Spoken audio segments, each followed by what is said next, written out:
So hello mga ka-eme, siguro nagtataka kayo saan kami pupunta, bakit kami biglang umalis. Actually, itong plano namin ay 6 years in the making. Siguro tsaka ko na lang ikikwento kung paano ako nag-apply. Follow nyo na lang or panoorin nyo na lang yung mga susunod kong vlogs. Doon ko ikikwento kung paano kami biglang nag-decide na umalis ng bansa. So, yon. Anyway, eto na nga, nagpapaalaman na kami, yung magpinsan ni Luna at ni Elon. Ganun din ang lolo't lola, si Mamita. Kulang na lang wag kaming paalisin, sa totoo lang. Alam kong malungkot ang maiwan, pero syempre, in God's time, susunod din naman sila. Pagpe-pray natin yan at matutupad yan sa tulong at awa ng Panginoon. Kami nga, hindi namin nakalaing matutupad to at mangyayari to. Dahil noon, nagbabarko kami ng mister ko, lagi namin sinasabi, pinag-uusapan na kailan kaya darating ang panahon na hindi na natin kailangang umalis para maghanap buhay. Yung magkaroon tayo ng normal na buhay kasama yung anak natin. That time, anak pa lang namin si Kobe. Lagi namin yung pinag-uusapan. Every time na nasa airport kami, every time na pumupunta kami ng US na mamasyal kami, na sana maranasan din namin ang anak namin. Yun nga si Kobe pa lang that time. Yung masarap na nararanasan namin pag nasa Amerika kami, yung enjoyment, yung saya. So, ayun, papunta na kami sa gate namin. Dahil dumating kami sa airport almost 1 o'clock, nagbukas yung gate namin 3 o'clock pa or 4:30. So, mga 5 pa ata magpapapasok sa eroplano. Buti na lang nakikooperate si Elon. Dahil natulog siya the night before, nung gabi. Dahil nga, 12 o'clock kami umalis ng Nuvali, tulog siya ng 6 o'clock to 8 ng gabi.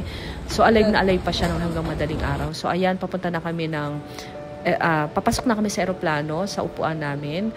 At na-arrange naman yung seat namin na magkakatabi kami. Parang ang naka-premium economy pa kami. Kasi ang laki ng leg rest ng airplane at bagong-bago. So binigyan ng FA si Elon ng parcel para malibang. Pero medyo mababa na yung energy niyan. At bago pa man mag-take off, nakatulog na siya. Ako din, nakatulog na.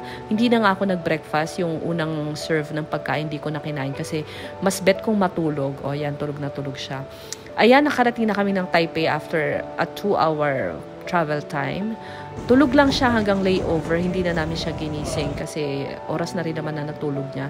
Namili muna kami ng pasalubong para kay kuya at sa mga kasama niya sa bahay. At ayan, naghihintay na kami ng connecting flight to LAX.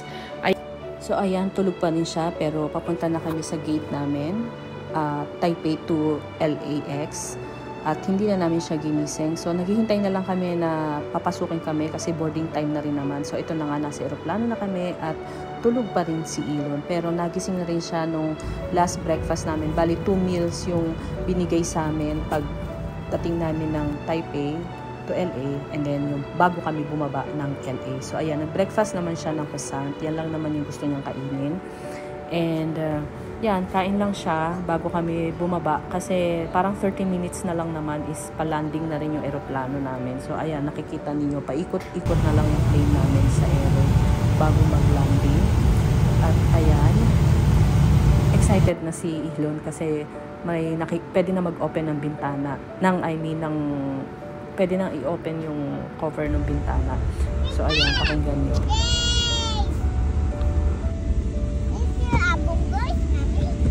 Thank you, Papa Jesus. It was a Go Sonic. Yeah, later. So, ayan, nakababa na kami ng plane. Tapos na kami mag-immigration actually niyan.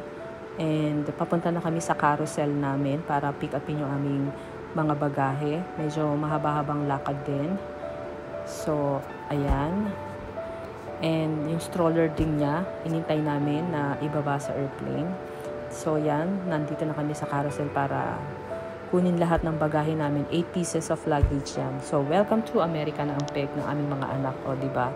So ayan, natupad ang aming pangarap at panalangin. So manatili lang kayong mangarap at magdasal. At ayan, inintay na namin si kuya ng mga panahon na yan. At ayan na nga, dumating na siya. Wow! Welcome to America. Wow! lalong-lalo na si Elon. So, papunta na kami ng Victorville para mag-lunch kasi magto-12 na yan actually. At binili muna namin si Elon sa McDonald's kasi hindi na niya kaya talaga yung gutom niya. At ito na nga, kararating lang namin ng Crackle Barrel. At mag-early lunch kami. Ang lamig dun sa restaurant. And then after namin kumain, umuwi na rin kami kasi 30 minutes drive lang naman siya to Barstow. At pagliko, ayan na. Bahay na ni Kuya yan. Konting sagit-sit na lang. So, ayan na siya. Papasok na kami sa kanyang garahe.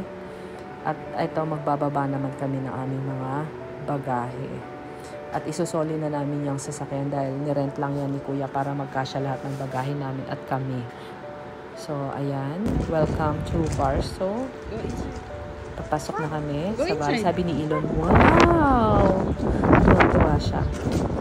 So, ayan na. So, thank you for watching. And keep watching. Bye! What do you want?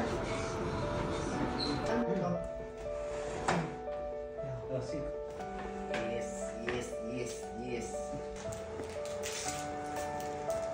Ilan, oh? May ganito ako.